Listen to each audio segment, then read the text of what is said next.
Hello guys, good morning सभी को।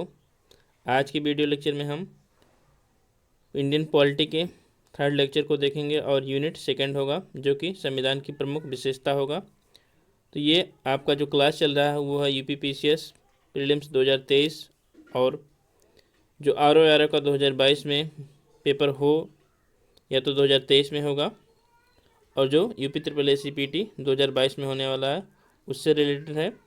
तो आप पूरा वीडियो अच्छे से देखें। यदि आप चैनल पर नए हैं तो प्लीज़ चैनल को सब्सक्राइब करें, आपके लिए अत्यंत लाभकारी होगा। तो चलिए स्टार्ट करते हैं। तो संविधान की प्रमुख विशेषता, तो संविधान की निम्नलिखित विशेषताएं हैं, उनमें से पहली क्या है तो उसके बारे में देखते हैं।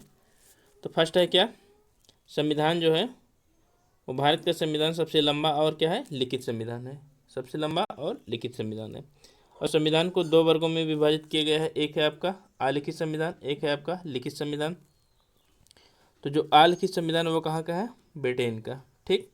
और लिखित संविधान कहाँ का है आपका, USA का, ठीक। तो भारत का जो संविधान है वो क्या है आपका लिखित संविधान है जो कि सबसे लंबा है। तो भारत का संविधान क्या है, सबसे लंबा लिखित संविधान है। क्यों है लिखित संविधान उसके बारे में देखते हैं, क्या कारण है भारत के संविधान के बृहद होने के। तो आइए उसके बारे में देखते हैं कि कौन कौन से कारण हैं जिसके कारण भारत का संविधान सबसे लंबा और लिखित संविधान है। तो फर्स्ट है आपका भौगोलिक कारण। तो भारत का भौगोलिक कारण क्या है, भारत का विस्तार बहुत ज़्यादा है और भारत में क्या है विविधता बहुत ज़्यादा है। भारत को कहा ही जाता है विविधता में एकता में विविधता है।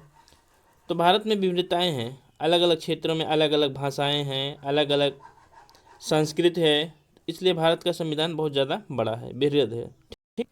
दूसरा क्या है ऐतिहासिक, भारत शासन अधिनियम 1935 का प्रभाव। तो ऐतिहासिक कारण है ब्रिटिश रूल का जो चल रहा है, तो उस समय भारत शासन अधिनियम जो 1935 था उसका काफ़ी चीज़ें शामिल की गई हैं, इसलिए बृहद रूप हो गया, ठीक। थर्ड क्या है, संविधान सभा में कानूनी विशेषज्ञों का प्रभुत्व। तो संविधान सभा जो बनाने वाले थे वहाँ उसमें विशेष विशेषज्ञ थे, जैसे आपके डॉक्टर भीमराव अंबेडकर जी, ठीक, सरदार वल्लभ भाई पटेल जी, जवाहरलाल नेहरू जी, श्री राजगोपालाचार्य जी। तो ये सब महान विशेषज्ञ थे, तो उनके अंदर विशेषज्ञता थी, ज्ञान भरा हुआ, तो वो उसको विस्तार कर रहे थे, अच्छे से समझा रहे थे, ठीक। तो इसलिए भारत का संविधान बृहद हो गया। और लास्ट क्या है चौथा, चौथा आपको देखने को मिलेगा केंद्र एवं राज्यों का एक ही संविधान। तो भारत का जो संविधान हो क्या है एकल संविधान है, केंद्र का जो संविधान है वही राज्य का संविधान है। अमेरिका की तरह नहीं कि दोनों का अलग अलग संविधान भी हो, तो इसलिए आपका एक बृहद रूप हो गया भारतीय संविधान का, ठीक। तो संविधान में न सिर्फ शासन के मौलिक सिद्धांत बल्कि विस्तृत रूप से प्रशासनिक प्रावधानों भी विद्यमान है, मतलब सारी चीज़ को सम्मिलित किया गया है किसमें, भारतीय संविधान में। इसलिए भारत का संविधान क्या है, एक बृहद संविधान है, लंबा संविधान है और लिखित संविधान है, ठीक। तो ये आपका पहला पॉइंट था। दूसरा पॉइंट क्या है आपका उसके बारे में देखते हैं। तो दूसरा पॉइंट में कहा गया है कि विभिन्न स्रोतों से क्या है विहित है। तो भारत के संविधान में विभिन्न स्रोत हैं, विभिन्न देशों के स्रोत से भारत का संविधान लिया गया है, ठीक। और दूसरा भारत शासन अधिनियम 1935 से लिया गया है जिसका सबसे बड़ा प्रभाव है और सबसे ज़्यादा स्रोत यहीं से लिए गए हैं, कहाँ से, भारत शासन अधिनियम से, ठीक। तो विभिन्न देशों के स्रोतों से जो लिए गए हैं उसके बारे में हम डिटेल में देखेंगे। जैसे आप देख सकते हैं कि न्यायिक समीक्षा हुआ, मूल अधिकार हुए, क्या क्या, न्यायिक समीक्षा हुआ, जुडिशियल रिव्यू हुआ, फंडामेंटल राइट्स हुआ आपका, ठीक। तो ये आपके कहाँ से लिए गए हैं, अमेरिका से लिए गए हैं। फंडामेंटल ड्यूटी हुआ आप कहाँ से लिया गया है, तो आपका रूस से लिया गया है। DPSP कहाँ से लिया गया है, तो ये आपका आयरलैंड से लिया गया है। तो ये सब कहाँ है, विभिन्न देशों के संविधान से प्रेरित हैं, इसलिए हमारा संविधान जो है बहुत बृहद रूप है, ठीक। इसकी एक विशेषता है। और सबसे ज़्यादा प्रभाव कहाँ से पड़ा है इसका, तो भारत शासन अधिनियम 1935 से। तो ये आपकी संविधान की प्रमुख विशेषता में सेकंड विशेषता है, ठीक। आगे देख लेते हैं। तो आगे क्या है पॉइंट जो आपका है उसको देखते हैं। तो थर्ड पॉइंट में आपके दिया है कि नम्यता एवं अनम्यता का समन्वय। नम्यता मतलब क्या होता है, सरलता, ठीक। अनम्यता मतलब कठोरता, तो दोनों का समन्वय, तो उसके बारे में देखते हैं। तो आपके जो भारतीय संविधान है वो क्या है, ना तो अधिक नम्य है ना तो अधिक कठोर है। तो नम्य संविधान कहाँ का है, तो आपके यूके का है, ब्रिटेन का है। ठीक, तो ब्रिटेन में संविधान जो है वो काफ़ी नम्य है, सरल है।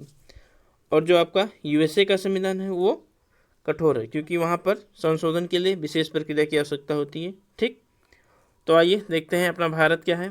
तो अपना प्यारा भारत क्या है, भारत का संविधान ना तो अधिक क्या है, ना तो अधिक कठोर है और ना ही अधिक सरल है, बल्कि दोनों का मिला जुला रूप है। क्योंकि भारत के संविधान में संशोधन की प्रक्रियाएं जो हैं वो अलग अलग हैं। एक तो आपका आर्टिकल 368 के तहत किया जाता है। ठीक, ये आपका संसद साधारण बहुमत से कर सकता है, जैसे किसी राज्य के सीमा में परिवर्तन, नाम में परिवर्तन, नए राज्य की घोषणा में परिवर्तन, तो ये साधारण बहुमत से हो जाता है। ठीक, और किसी चीज़ में परिवर्तन करना हो तो क्या किया जाता है, तो संसद विशेष बहुमत 2/3 से करती है। ठीक, तो भारत में अलग अलग तरह के संशोधन हैं, सरल भी किया जा सकता है और कठोरता भी किया जाता है। तो इसलिए भारत का संविधान क्या है, ना तो अधिक कठोर है और ना ही अधिक सरल है। ठीक, ये आपका तीसरा पॉइंट था, ये एक विशेषता थी। चौथा देख लेते हैं। तो चौथा क्या कहता है कि एकात्मकता की ओर झुकाव के साथ साथ संघीय व्यवस्था। ठीक, तो आपको भारतीय संविधान में एकात्मक लक्षण भी दिखेंगे और साथ साथ संघीय लक्षण भी दिखेंगे। हालांकि संविधान में संघीय शब्द का कभी प्रयोग नहीं किया गया है, कहीं लिखा नहीं दिखेगा आपके भारतीय संविधान में कि संघीय शब्द का कहीं इस्तेमाल किया गया है। ठीक, ये बात ध्यान में रखना। आगे देख लेते हैं। तो संघीय लक्षण क्या है, तो फर्स्ट आपका क्या है कि दोहरा सरकार, मतलब दो सरकारें, एक आपका राज्य सरकार, एक आपका केंद्र सरकार। ठीक, सेकंड पॉइंट क्या है, शक्तियों का विभाजन।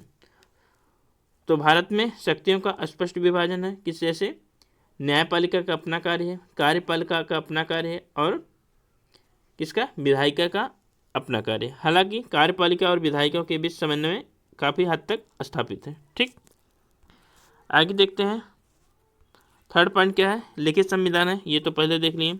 फोर्थ पॉइंट क्या है, संविधान की सर्वोच्चता। तो भारत में जो सर्वे सर्वा है वो है सबसे सर्वोच्च भारत का संविधान। ठीक, आगे देखते हैं संविधान की कठोरता, ये भी हमने पहले देख लिया।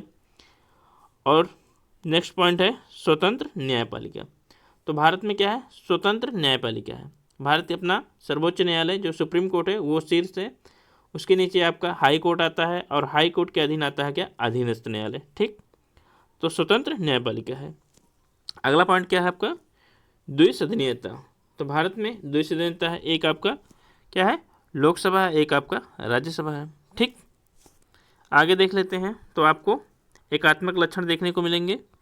यदि वीडियो आपको अच्छा लगे तो प्लीज़ लाइक करें, शेयर करें।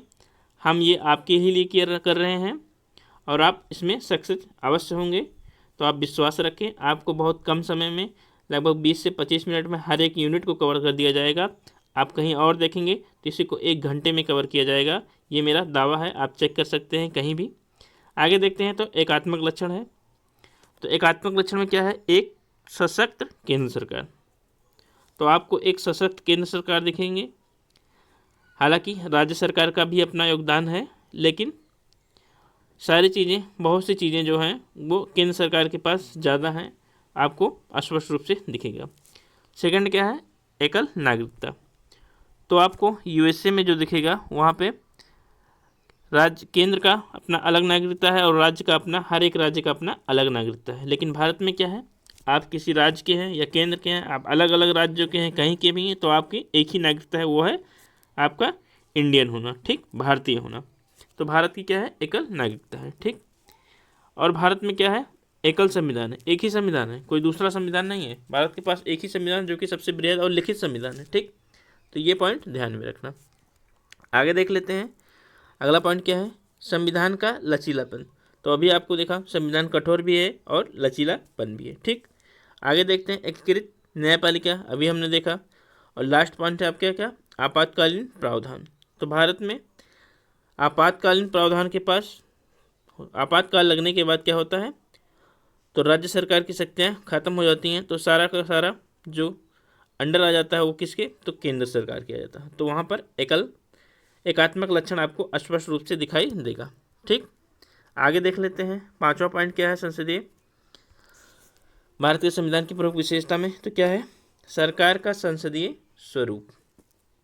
ठीक, तो संसद का संसदीय रूप, तो आपको दो रूप दिखने को मिलेंगे, एक है अध्यात्मक प्रणाली, एक है आपका संसदीय प्रणाली। तो अध्यात्मक कहाँ है आपका, अमेरिका में है, यूएसए में है, और संसदीय कहाँ क्या आपका है, तो ब्रिटिश में है। ठीक, ब्रिटेन में। अब इसको देखते हैं कि भारत ने इसी को क्यों अपनाया, तो इसके बारे में देखते हैं। तो आपका भारत ने इसको अपनाया, किसको, संसदीय को। अध्यात्मक को क्यों नहीं अपनाया, तो उसके बारे में देख लेते हैं। क्योंकि इस प्रणाली में विधायिका और कार्यपालिका, ठीक, इस प्रणाली में विधायिका और कार्यपालिका के बीच क्या है, समन्वय है। क्योंकि विधायिका के जो सदस्य होते हैं वही कार्यपालिका के सदस्य होते हैं, मंत्री होते हैं, दोनों के बीच समन्वय होना आवश्यक है। जबकि यूएसए में जो अध्यक्षात्मक प्रणाली है वहाँ पे जो शक्तियाँ हैं वो शक्तियों के विभाजन का सिद्धांत आधारित है। ठीक, वहाँ पे अस्पष्ट है विभाजन। ठीक, आगे देख लेते हैं। तो संसदीय का लक्षण क्या है, उसके प्रणाली का, संसदीय प्रणाली की विशेषता क्या है, तो उसके बारे में हम देख लेते हैं। तो उसके बारे में पहला पॉइंट है आपको देखने को मिलेगा, पहला पॉइंट आपको देखने को मिलेगा तो है आपका क्या, वास्तविक व नाम मात्र के कार्यपालकों की उपस्थिति। ठीक, तो वास्तविक कौन है, आपके राष्ट्रपति जी हैं, वास्तविक कौन है आपके, तो आपके प्रधानमंत्री जी हैं, श्री नरेंद्र मोदी जी। और नाम मात्र के क्या हैं, तो आपके राष्ट्रपति जी हैं। ठीक, तो यहाँ पे एक लक्षण ये हुआ। सेकेंड है बहुमत वाले दल की सत्ता, तो जिसके पास बहुमत है तो वही सरकार बनाएगा। ठीक, क्योंकि गठबंधन की सरकार ज़्यादा दिन तक चल नहीं पाती है। ठीक, तो संसदीय प्रणाली की एक लक्षण है कि बहुमत वाले दल की सत्ता। नेक्स्ट पॉइंट है क्या, विधायिका के समक्ष कार्यपालिका की संयुक्त जवाबदेही। अभी आपको दिखाया कि दोनों के बीच क्या होता है, समन्वय होता है। उसी के अनुसार विधायिका के समक्ष कार्यपालिका की जवाबदेही भी होती है कि उसका नीतियों का कैसे क्रियान्वयन किया जा रहा है। ठीक, अगला पॉइंट क्या है आपका, अगला पॉइंट है आपका कि विधायिका में मंत्रियों की सदस्यता। ठीक, तो विधायिका में मंत्रियों की सदस्यता भी होती है। और नेक्स्ट पॉइंट है प्रधानमंत्री व मुख्यमंत्री का नेतृत्व। तो आपके जितने मंत्रिमंडल होते हैं उनका मेन नेता कौन होता है, तो मेन नेता आपके प्रधानमंत्री जी होते हैं, मोदी जी होते हैं, वो आपके केंद्र में होते हैं। और राज्य में कौन होते हैं, तो वो मुख्यमंत्री होते हैं। आगे देखते हैं, नेक्स्ट पॉइंट है तो निचले सदन का विघटन। निचला सदन मतलब लोकसभा, विधानसभा। तो लोकसभा और विधानसभा का विघटन। भारत के संसदीय प्रणाली और ब्रिटेन के संसदीय प्रणाली में अंतर क्या स्पष्ट दिखता है, तो उसके बारे में देख लेते हैं। तो भारत का जो संसद वो क्या है, संप्रभु नहीं है। ठीक, तो भारत के संसद संप्रभु नहीं है। उसकी जांच न्यायिक समीक्षा के द्वारा आपके सुप्रीम कोर्ट आराम से कर सकता है। दूसरा क्या है, इसमें क्या है ब्रिटेन में, तो ब्रिटेन का जो संसद वो क्या है, संप्रभु है।